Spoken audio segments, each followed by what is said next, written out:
लोकगीत बिरहा गायिका उषा रानी चौहान चकिया चंदौली के धरती से हमारा आप लोग के बीच में एक बिरहा जात बा। आप लोगन के जरूर पसंद आई। बिरहा का शीर्षक छुआछूत की बीमारी। कैसे मास्टर चार लाइन भूमिका में कहना बा।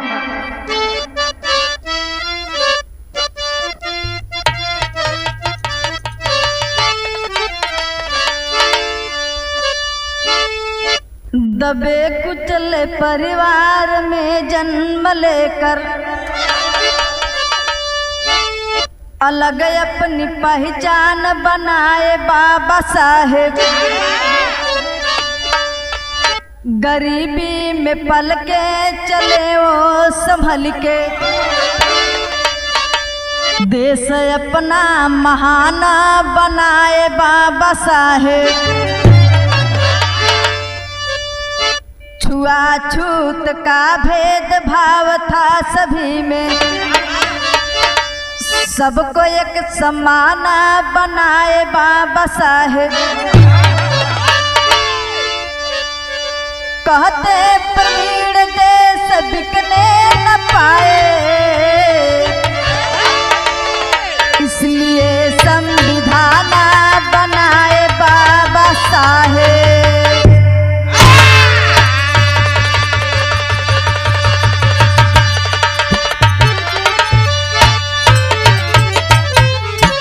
समय पहले हमारे देश में इतना छुआछूत का बीमारी चलत रहा कि लोग अछूत जाति के लोगन के लोग देखल पसंद ना करा। कैसे मास्टर एक लाइन कव्वाली का टुकड़ा बा।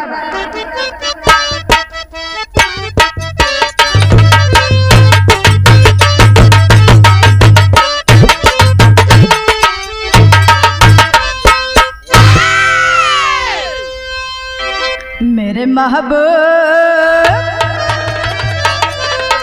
महबूब मेरे साथ बड़ा काम किया।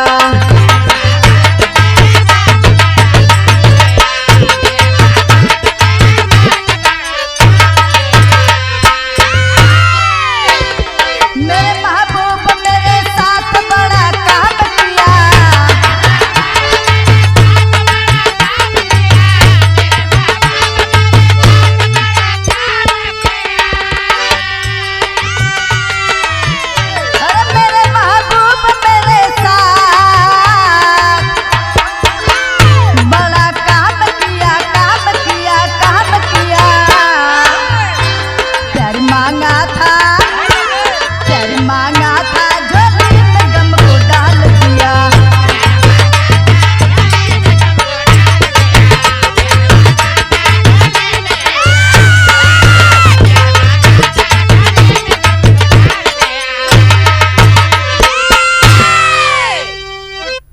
कव्वाली का टुकड़ा रहा, लेकिन ऐसे सुंदर कवि जी बिरहा में भाव लिखले हुआ का।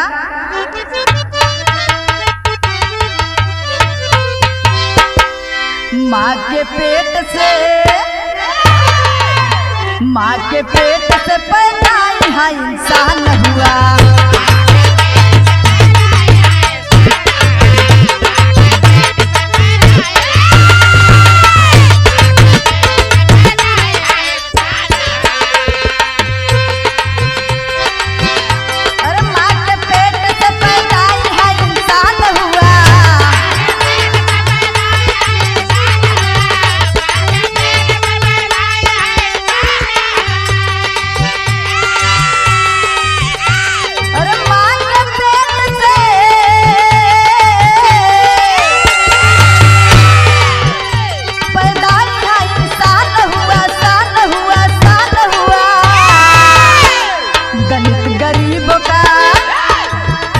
गरीबों का कभी नहीं सम्मान हुआ।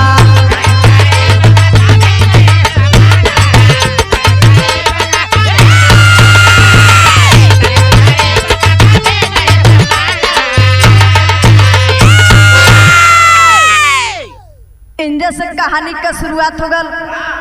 कैसे मास्टर बतावल गए।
अच्छा बाबू बात के समझ लही कहानी वो समय के बाद कि जौने समय हमारे हिंदुस्तान में छुआछूत की बीमारी चलत रहा, गरीब दलित लोग का इतना बुरा हाल रहा कि गले में आगे हाड़ी बांध दे लोगन अब पीछे झाड़ू बांध दे। जब तू थूका तो यही हाड़ी में थूका और जब चला तो तोहरे पैरे का निशान मिट जाए झाड़ू से जौन पाछे बांधल रहा। वही बीच में हमारे देश में एक होनहार 1891 में 14 अप्रैल के दिन बाबा साहब का जन्म भइल। जब जन्म भइल मध्य प्रदेश महू छावनी में, जब जन्म भइल महू छावनी में तो माता जी का नाम भीमाबाई बतावल गई और बाबूजी का नाम रामजी राव बतावल गई। जब जन्म भइल तो गांव घर का औरत लोग महू छावनी के लोग मिलजुल के अपन खुशी मनावत बा, सोहर मंगल होत बा। लेकिन कैसे होत बा मास्टर?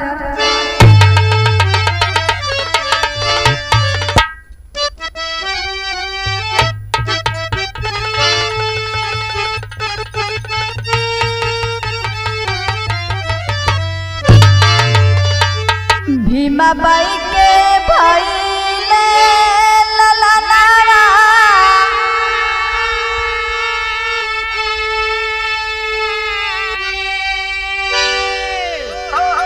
गगनवा सतरंगी भइले हो।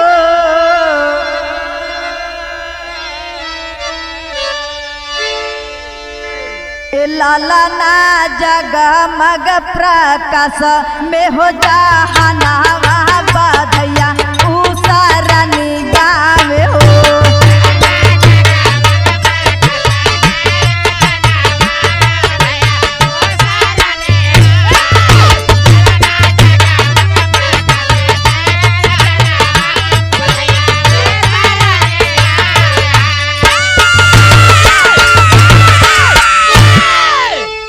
सुंदर फूल खिलल बा अंगनावा,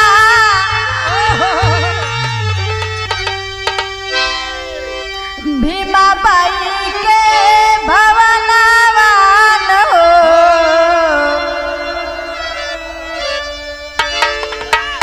ए लाला राम जी के हर सीतबा मनावा बधैया उसरनी गावे हो।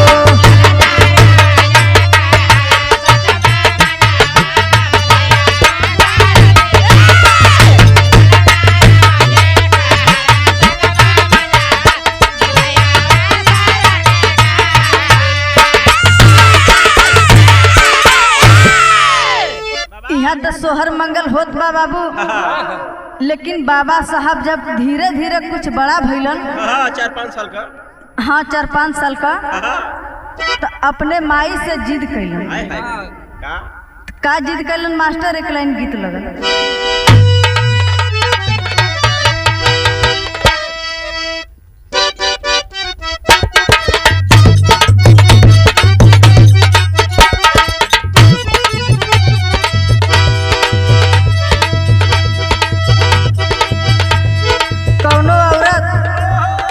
अपने आदमी के करतूत बतावत बा।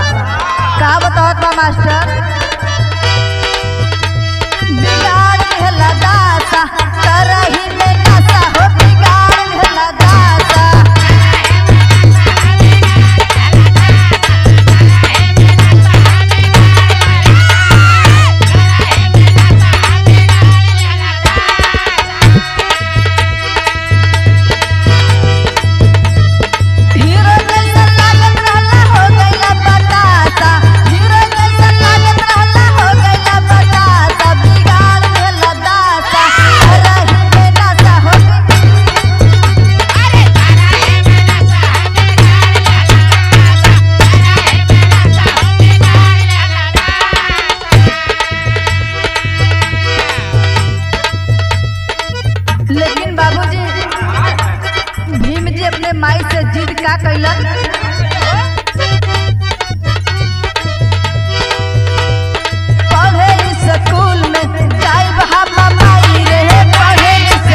जब बाबा साहब जिद कैलन अपने माई से हम स्कूल में पढ़े जाए तो उनकर माई कहत है ये बेटा हम न छूत जाति कही जा तोहके ना कोई पढ़ाई। बाबा साहब कहत हुआ सब बच्चा लोग जात हुआ स्कूल में पढ़े हमहू जाए हमरो तू नाम लिखवा दबाई। हमार कैसे नाम ना लिखाई हम स्कूल में पढ़े जाई। तो भीम जी के पिताजी का कोई जिगरी दोस्त रहा तो उनसे बातचीत कैलन तो बाबा साहब का नाम लिखाया। बाबा साहब का जब नाम लिखाएगा तो भैल का मास्टर एक लाइन गीत लगा।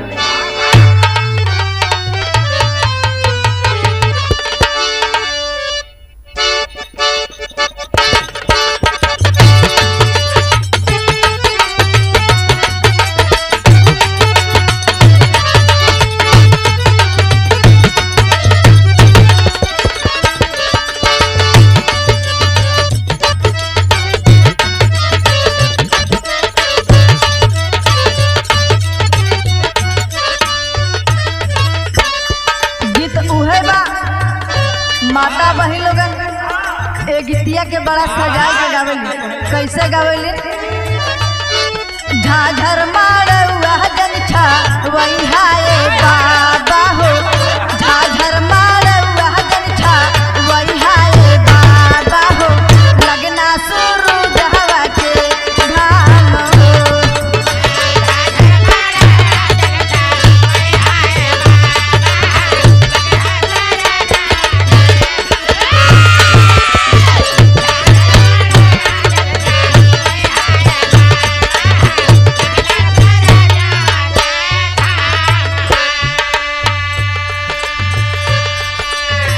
आधे मारउआ बैठे गौआ के लोगावा हो आधे मारउआ बैठे गौआ के लोगावा हो आधे में सजना हमार हो।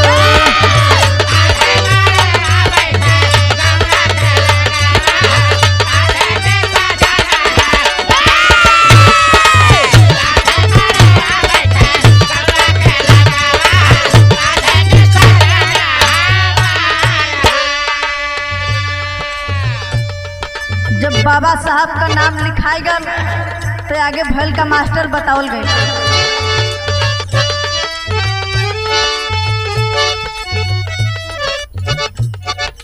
नमवा लिखायल भीमा गईले स्कूलावा में नमवा लिखायल भीमा गईले स्कूलावा में दिलवा में खुशी बाया पार हो।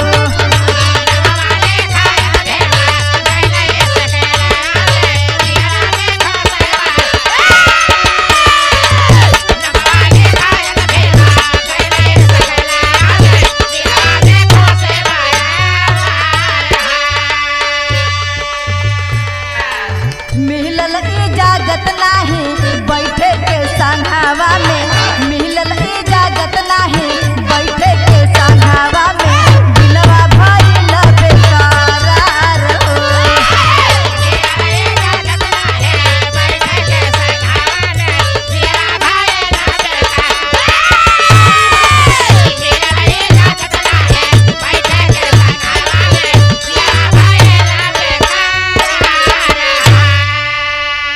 जब बाबा साहब का नाम लिखाई गल बड़ा हंसी खुशी से बाबा साहब स्कूल में गईलन। जब स्कूल में गईलन तो सब लोग कहा था उच्च जाति के लोग कि अछूत जाति के कहाँ से आई गल। जब ये पढ़ी तो हमारे स्कूल में ना पढ़ल गई तो बाबू भैल का अंतरा में बतावल गई।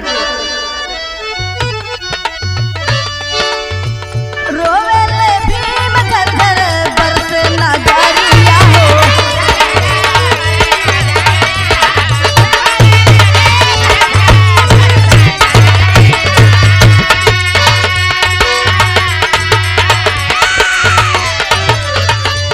दरिया के मारे थर थर कापे शरीरिया हो।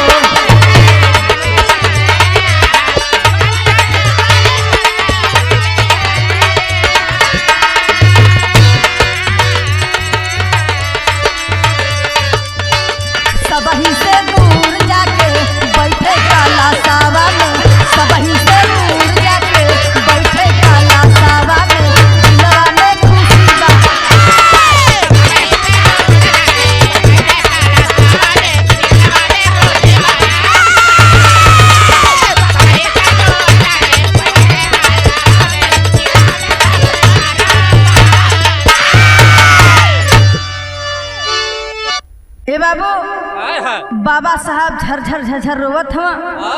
जब बाबा साहब झरझर झरझर रोवत हवा और डर के मारे उनकर शरीर थर थर थर थर कांपत रहा। तो कहलन ठीक बा, हम आप लोगन के बीच में बैठ के ना पढ़ब, हम सबसे पीछे क्लास में बैठ के पढ़ब। बाबा साहब अपने घरे से बोरा लिया के सब बच्चा लोग से पीछे स्कूल में बैठ के बाबा साहब पढ़ब। हाय रे छुआछूत की बीमारी। तो आगे भैल का मास्टर एक लाइन गीत लगल।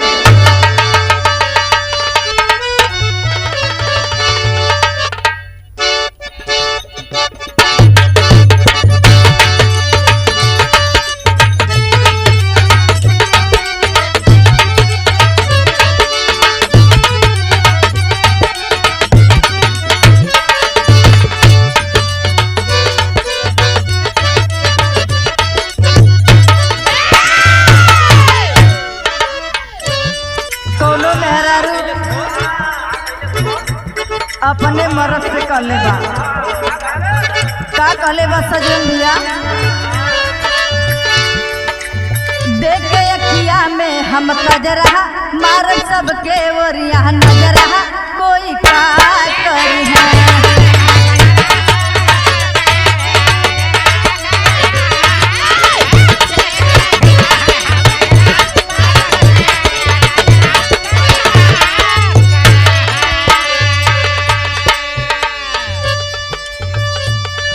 गीत रहा लेकिन गीतिया से सुंदर कवि जी भाव लिखले हुआ। का लिखले हुआ, कौनो धारे जब बीमारिया डॉक्टर बिन छुएले शरीरिया दवा देत रहले।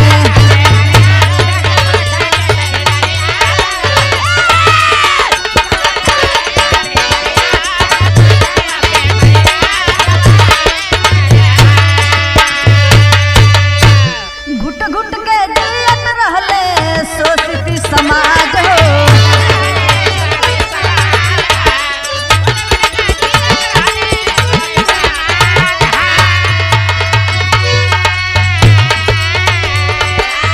कौन हो के रोग करे देसी इलाज हो।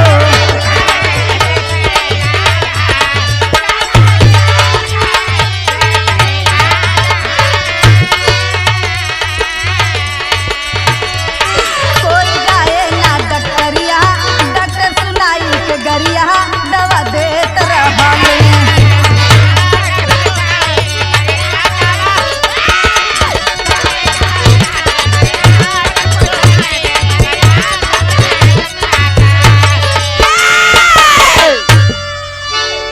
ए बाबू ऐसा छुआछूत का बीमारी चलत रहा कि डॉक्टर लोग गरीब दलित के लोगन के अछूत जाति के लोगन के बिना छुएले दूर से दवाई पुड़िया में बांध के जैसे कुकुरन के रोटी फेंकल जाला वही तरह फेंक दे। ए बाबू दलित गरीब का समाज लोग, दलित गरीब के समाज लोग घुट घुट के लोग जिया अपने जीवन के बितावत हो। इतना तक नहीं हो अगर वो लोगन के पास बीमारी आ जा अपन देसी जड़ी बूटी वाला अपन उपचार करा। ए बाबू डर के मारे केहू हॉस्पिटल में ना जा कि डॉक्टर के पास जाए तो सीधा गाड़ी दे के भगा दी।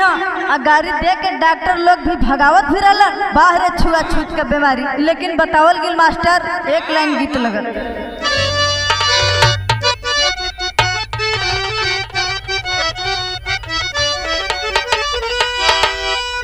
अरे झूलनी पे उड़े जहाजिया उड़ादा हमार पाई जेब रजाहीरा जरादा।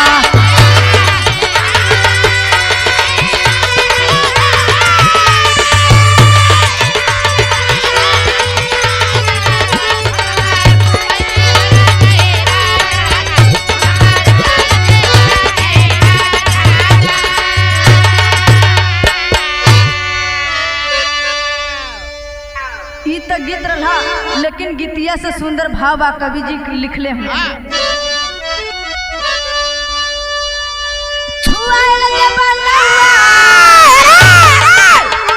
चली गयल नहान कटावे बरावा भीम गइले नौवाले।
ऐसा छुआछूत के बीमारी चलत रहा कि बाबा साहब अपन बाल कटवावे सैलून में गईलन। जब नाव छुआए तो वहाँ से तुरंत भाग गल तुरंत नहाए बदे। कही अब अछूत जाति का कैसे हमारे दुकानी पे आई गल, अब तो हम छुआ गए, यही से तुरंत भाग गल नहाए। बाबा साहब सोचत हुआ कि नाऊ महाराज केहरो गयल हो यहाँ तो उ जरूर यहाँ तो जरूर हमार बरवा कटबे करी। यह सोच के अपन बाबा साहब सैलून में बैठल हुआ।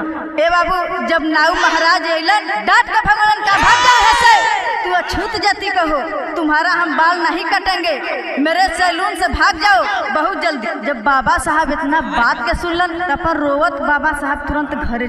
जब घरे अलन तो उनकर बहन पूछथिन काहे के रोवत हवा, का बात बा? तो बाबा साहब सारी बात के बतौलन तो उनकर बहन कहा ठीक बा, आवा हम तोहार बार काट दे, ज्यादा मत रोवा। जब बाबा साहब का बार उनकर बहन कटलिन तो बाबा साहब का धीरे धीरे पढ़ाई पूरी हो। बाबा साहब का धीरे धीरे पढ़ाई पूरा होए। जब पूरा होए लगल तो भैल का मास्टर टेरी में भाव में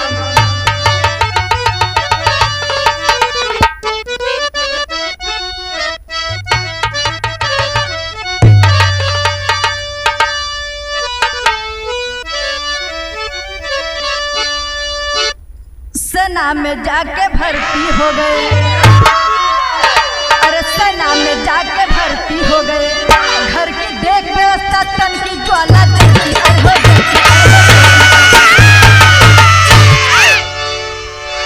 जब बाबा साहब सेना में गईलन, जाए के 10-15 दिन काम कैलन। वही बीच में उनके बाबूजी का तबीयत खराब हो गल। जब बाबूजी का तबीयत खराब हो गल तो बतावल गल मास्टर कजरी के भाव लगल। कोनो मेहरारू अपने मर्द से कहत बा, का कहत बा?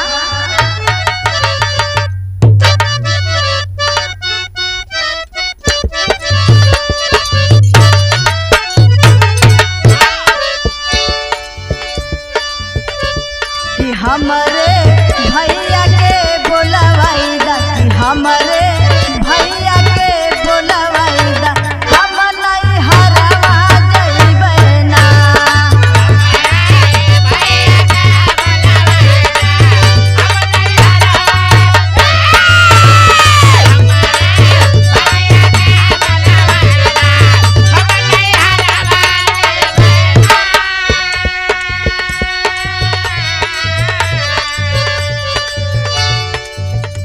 ई तो गीत रहा, लेकिन ऐसे सुंदर भाव बा। बाबा साहब कहत हुआ, का कहत हुआ? कि साहब हमारी बा मजबूरिया, कि साहब हमारी बा मजबूरिया, हम अपने घर वहाँ जइबे ना।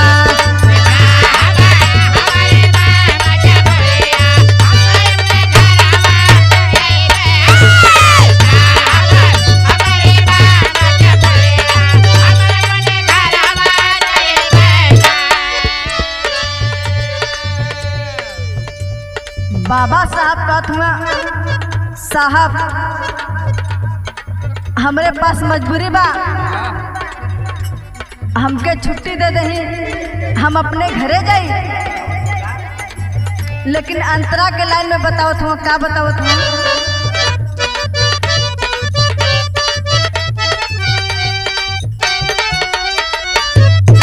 कि हमारी जियरा नाही लागे,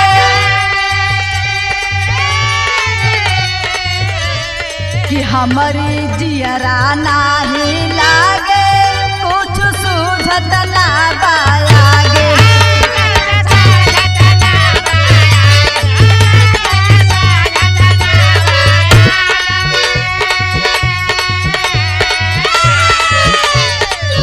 बाबू के बा भइल बीमरिया, बाबू के बा भइल बीमरिया, हम अपने घरवा जइबे ना।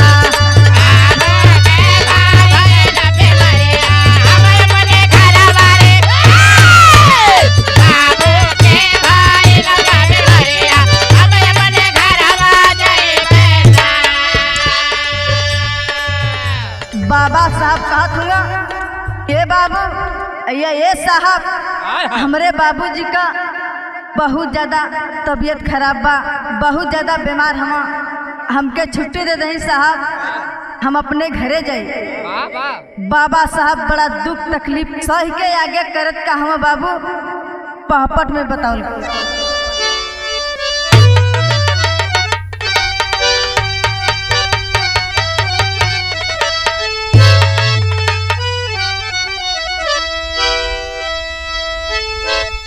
सही के जुर्म सबको न्याय दिलवाए बाबा साहब हो, एक जैसा सबको दिए बनाए बाबा साहब हो।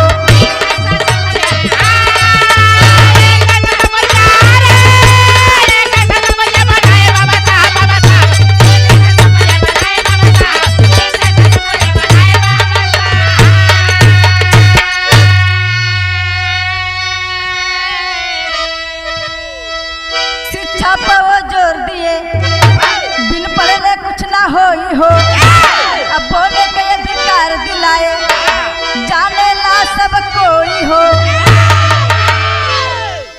अशोषित समाज के दिहले जगाए बाबा साहब हो, एक जैसा सबको दिए बनाए बाबा साहब हो।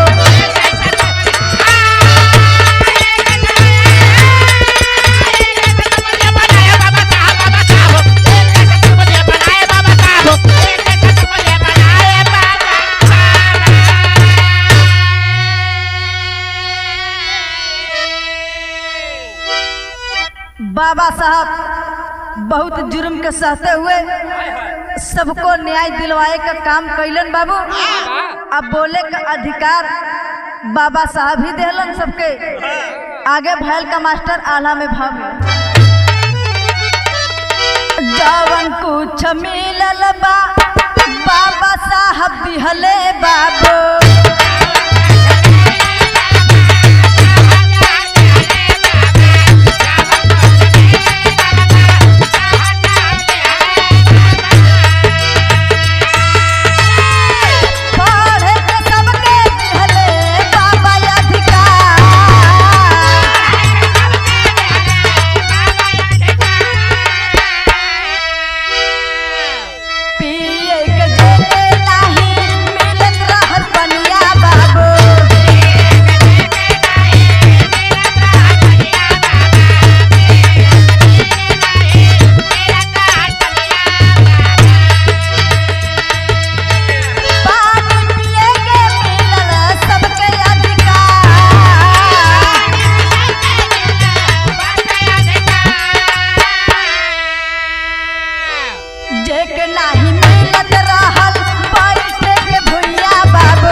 सब डॉक्टर मास्टर भइले पढ़ के पढ़ैया बाबू।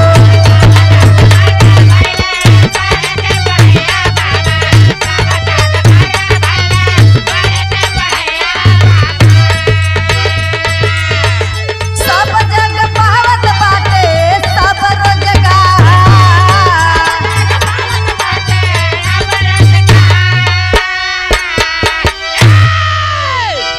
ए बाबू बाबा साहब का देन बा कि जे किया तू स्वतंत्र हुआ, जे के पानी पिए के अधिकार नहीं मिलत रहल, वो आज पानी पियत बा। अब पानी पियत हुआ तो कौन चीज के पियत हुआ? फिल्टर का। वो समय नारा कुआं का पानी भी पिए के ना मिलत रहा अधिकार। बाबा साहब का देन बा जेके भूई बैठे का अधिकार नहीं रहल, कुर्सी मिलत हो। आज ओके कुर्सी मिलत बा बैठे के।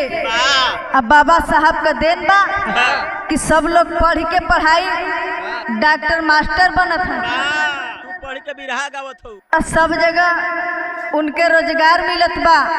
लोग कंप्यूटर चलावत हुआ, देखा संतोष भैया के दरिया कंप्यूटर चलाई के रिकॉर्डिंग करत हुआ,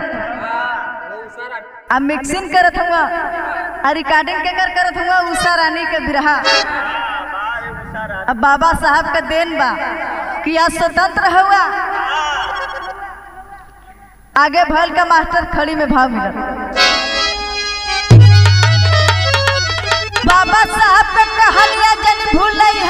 बाबू अब कह के गैलन जवन ओके अपन नैहा बाबू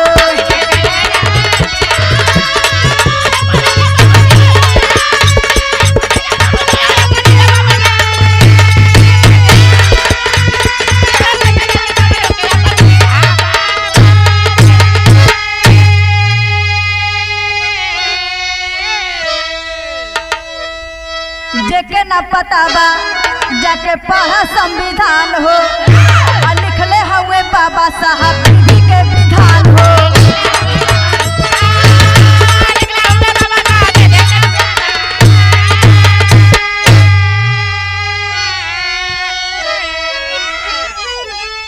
अब पढ़ के और लोगन के बतैहा बाबूजी कह के गैलन जावन बाबा अपन नैहा बाबूजी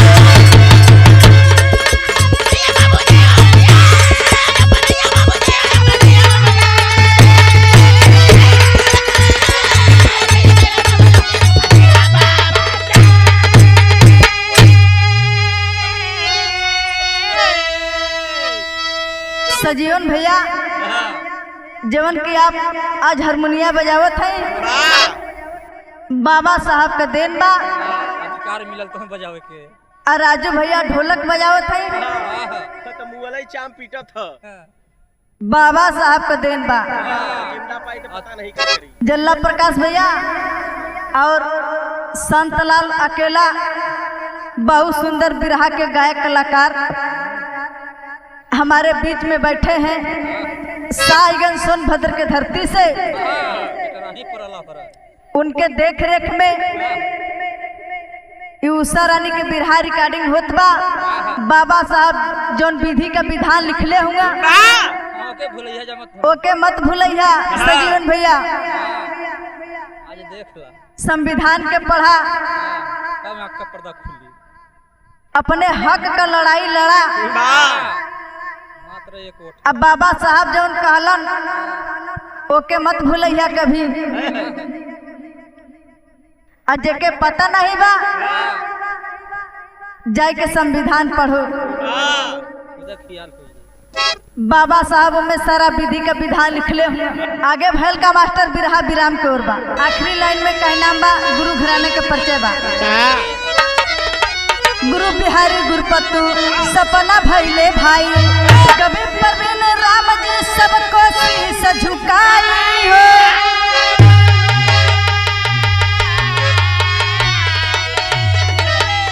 सेना में जाके भर्ती हो गए बचाऊ कहे उषा नहीं डरती सेना में जाके भर्ती हो गए